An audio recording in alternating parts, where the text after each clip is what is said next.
Saludos mi gente, bienvenidos una vez más a su canal Alfarería y Manualidades. Hoy les voy a presentar los silbatos que he hecho hasta la fecha.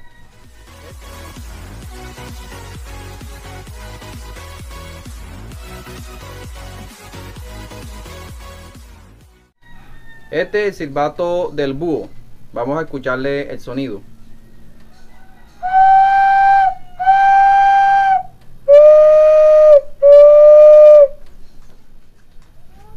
Este es el silbato de la muerte. En la descripción del video te voy a dejar el enlace para que lo vayas a ver cómo lo hice. Vamos a escuchar el sonido también.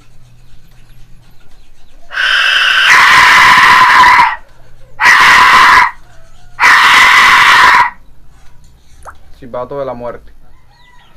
Aquí tengo otro silbato de la muerte, pero el sonido es más caótico.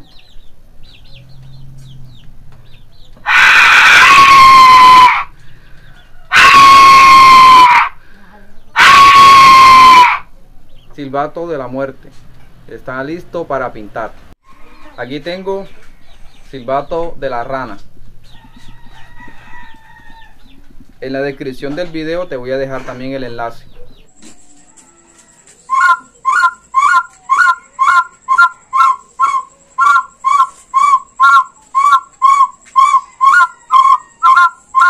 Aquí tenemos otro silbatico, un silbatico sencillo de un pajarito. Suena de esta manera.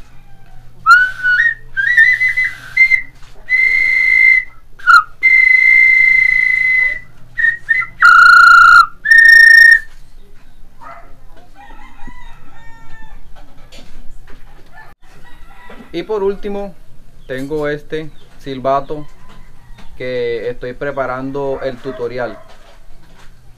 Silbato de jaguar. Suena de esta manera.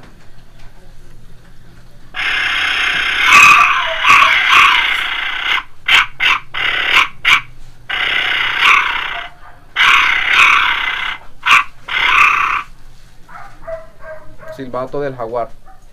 Si te gusta el contenido del canal, te invito a que te suscribas, me dejes un gran like, déjame tu comentario. Si quieres apoyar el canal, puedes hacerlo a través de una membresía por medio de la pestaña unirse, y apoyas a este canal que te enseña a diario a elaborar diferentes piezas utilizando como materia prima barro negro. Tú puedes hacerlo en casa utilizando arcilla amarilla, arcilla roja, arcilla blanca. No siendo más, hasta la próxima.